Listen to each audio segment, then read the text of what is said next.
Value is an invisible magnet field which attracts the world to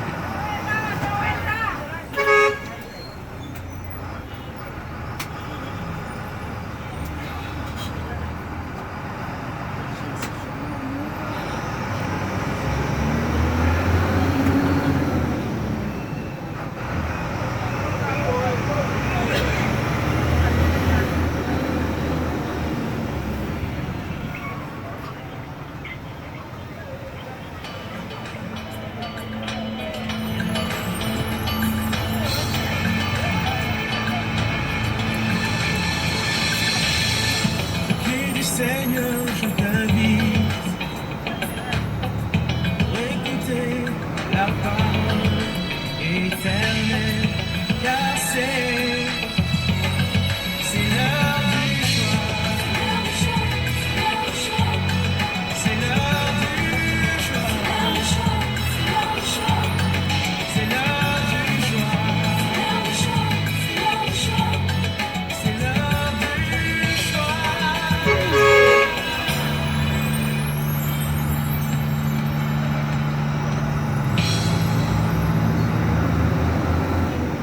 Est-ce que quelqu'un est dans la joie ce matin?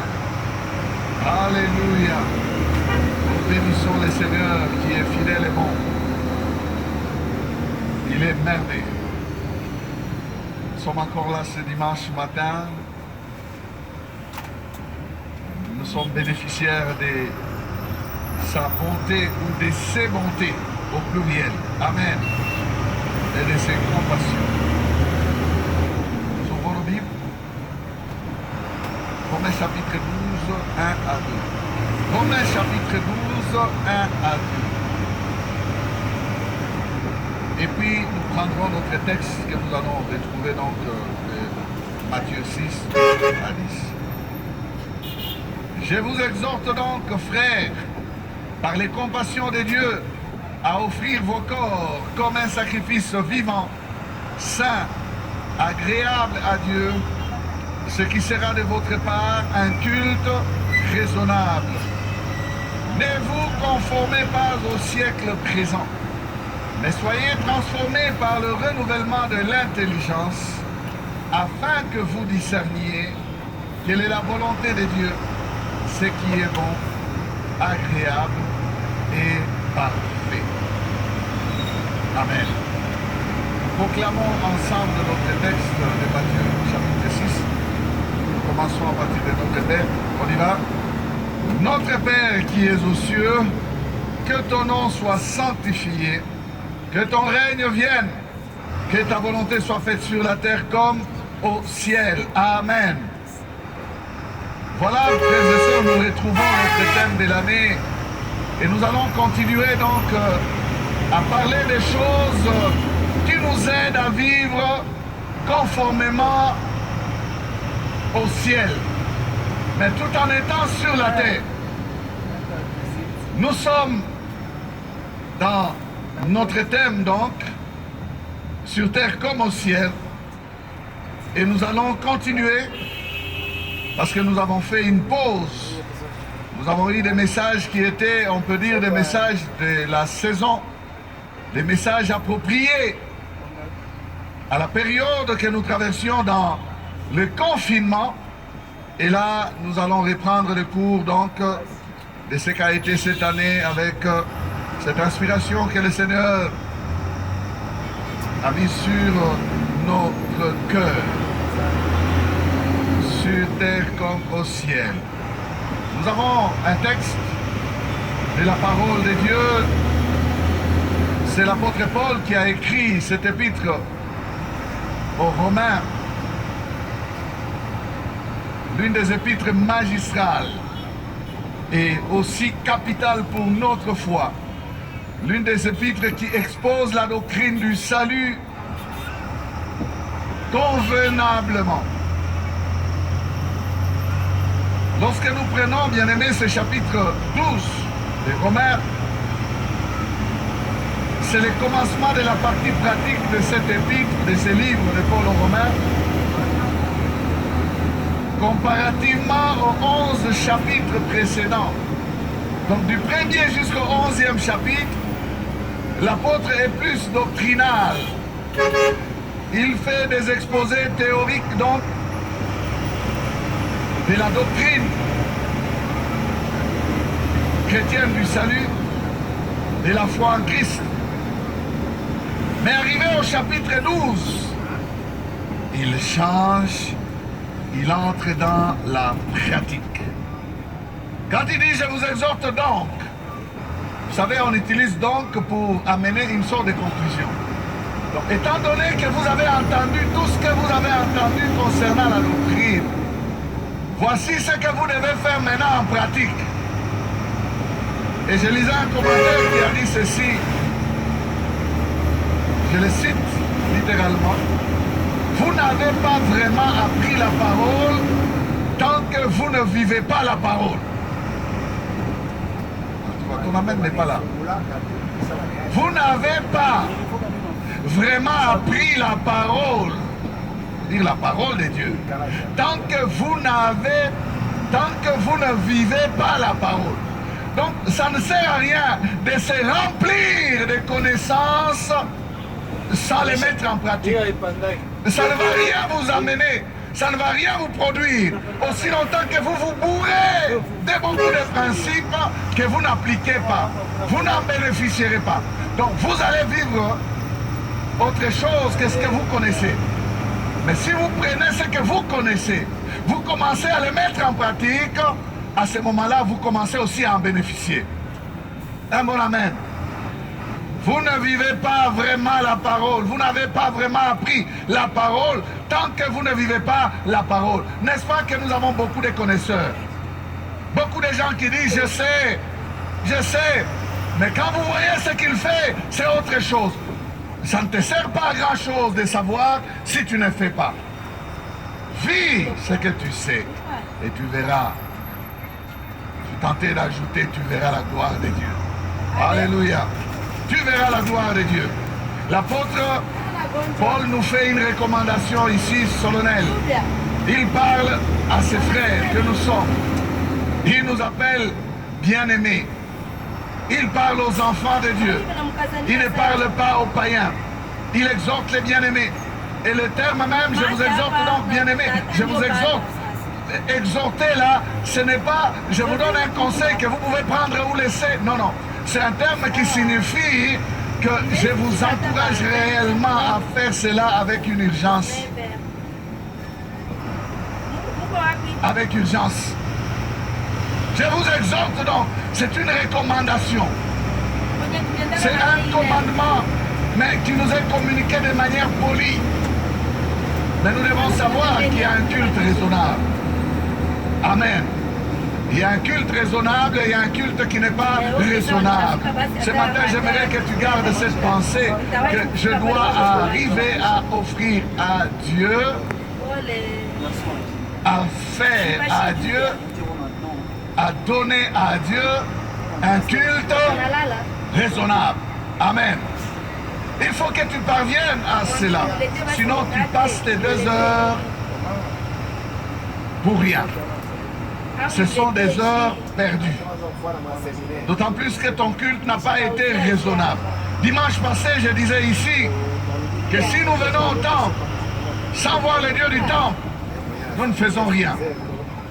Mais ce dimanche, voici ce que j'ajoute. Je dis ceci aujourd'hui. Je dis que pour que notre culte puisse être réellement culte et que notre présence au temple soit réellement notre présence, Notre culte ne commence pas quand nous venons ici. Notre culte commence dans notre corps.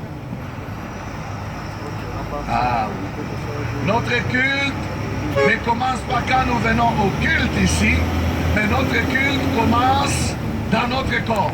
En fait, je voudrais que vous parveniez à comprendre la recommandation de l'apôtre Paul ce matin, qui veut nous voir parvenir à faire ces cultes raisonnables-là.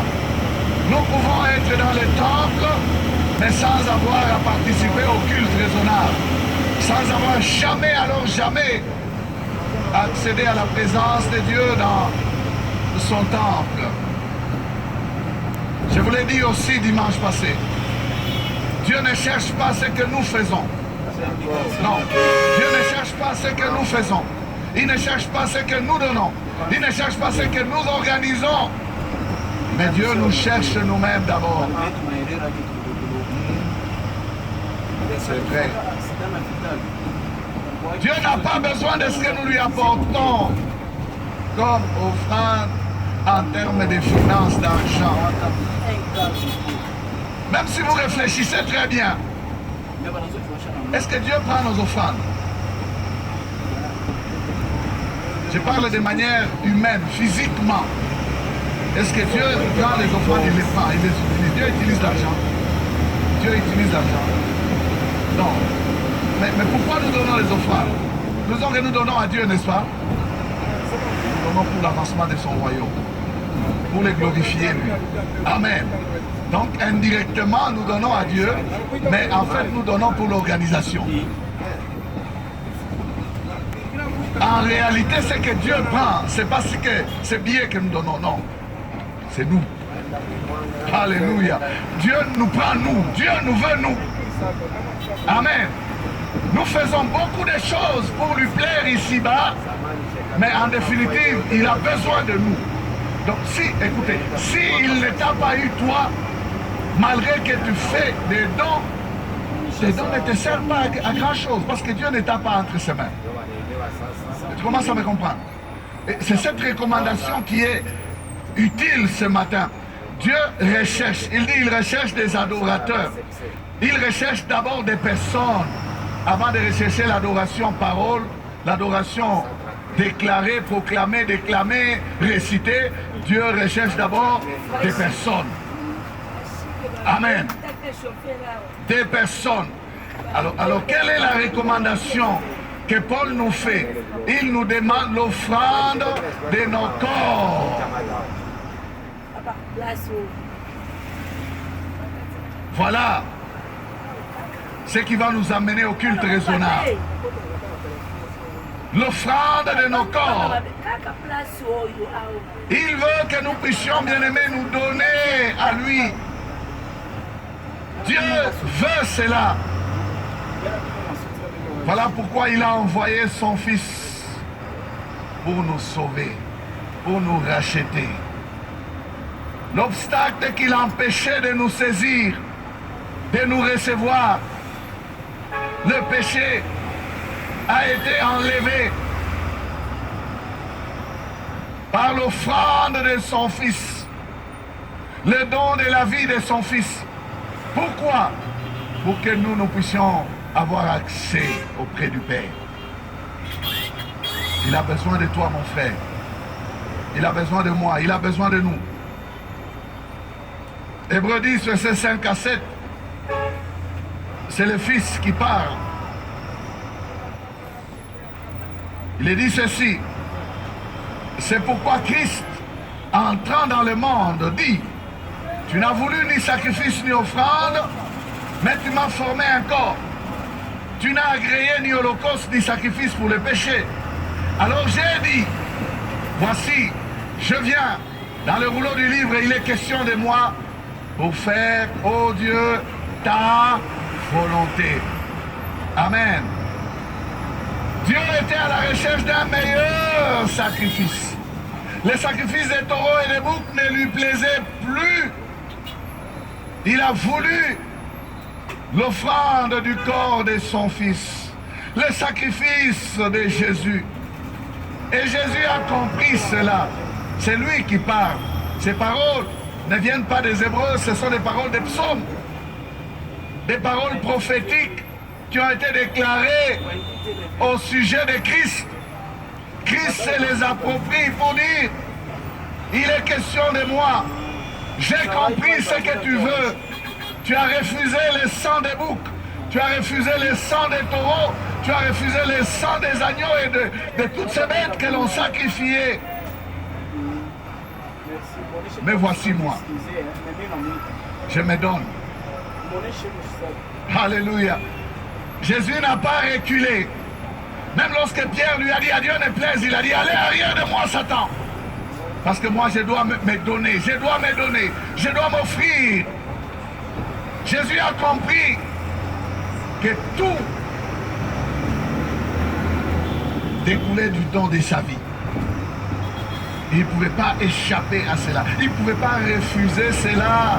Bien-aimé, si Jésus avait refusé, nous ne serions pas là. Nous ne serions pas là. Amen. Vous le savez, Jean-Baptiste l'avait présenté. Donc Jésus le savait lui-même. Et Jean-Baptiste le savait. Il dit, voici l'agneau de Dieu qui ôte le péché. Mais pour nous amener à quoi? Pour aboutir à quoi? C'est pour que nous, bien-aimés, nous ayons aussi accès. Alors, nous qui avons accès auprès du Père, c'est à nous que l'apôtre Paul s'adresse. Il nous exhorte, nous, frères. Ce message est pour les frères. Les frères qui ont soif de l'église, qui ont soif du temple, qui veulent venir au temple. Alors, si tu n'es pas frère, tu peux le devenir aussi aujourd'hui. Il ne faut pas penser que tu es exclu. Non, c'est possible que tu reçoives Jésus-Christ comme Seigneur et Sauveur ce matin et que tu deviennes aussi frère. Quand on dit frère, les sœurs, vous êtes dedans. Amen. Sinon, on vous aurait exclu de la parole. On dit, je vous exhorte donc frère. On ne parle qu'aux frères. Non, non, on parle et aux frères et aux sœurs.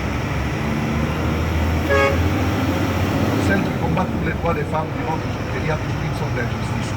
Les femmes ont toujours été avalées dans les hommes. C'est normal. Vous n'avez pas été là avant. C'est nous qui étions là. Donc, on vous compte en nous. Bon, depuis que vous êtes sortis, c'est de vous. Donc, c'est normal. Je vous exhorte, frère. Frère, ça va? Je vous exhorte ce matin, frère, que vous devez aussi suivre. Écoutez ce qu'Éphésiens dit. Éphésiens 5, 1 à 2. Devenez donc les imitateurs de Dieu, comme des enfants bien-aimés, et marchez dans la charité ou dans l'amour, à l'exemple de Christ, qui nous a aimés et qui s'est livré lui-même à Dieu pour nous, comme une offrande et un sacrifice de bonne odeur. Il nous exhorte, nous, à faire quoi, bien-aimés? À marcher comme Christ. Donc, si Christ est offert, il nous exhorte aussi, nous autres aussi, à nous faire quoi? À nous offrir. Amen. Ce que Christ a fait, nous sommes appelés à le faire aussi. Devenons les imitateurs de Dieu, parce que nous sommes ses enfants bien-aimés. Nous sommes des enfants bien-aimés. Nous sommes appelés à nous livrer nous-mêmes à Dieu. Il est question, bien-aimés, de nous offrir comme des sacrifices. Paul dit comme des sacrifices vivants, saints et agréables à Dieu. Ici, dans Éphésiens, il est parlé de bonne odeur. Une offrande et un sacrifice de bonne odeur. Imaginez la bonne odeur. Qu'elle fait la bonne odeur? Quand on sent une bonne odeur, qu'est-ce qu'on fait? Quand ça sent bon, n'est-ce pas que vous avez envie de la renifler encore? N'est-ce pas? Ça vous réjouit, ça vous plaît. Imaginez ce que ça fait au cœur de Dieu. De recevoir des sacrifices vivants qui lui sont de bonne odeur. Ça me réjouit. Bon, ce matin, je m'inquiète un peu de toi. Tu n'es pas comme moi. Tu ne te réjouis pas. Je suis en train de dire que tu es appelé à t'offrir à Dieu comme un sacrifice de bonne odeur.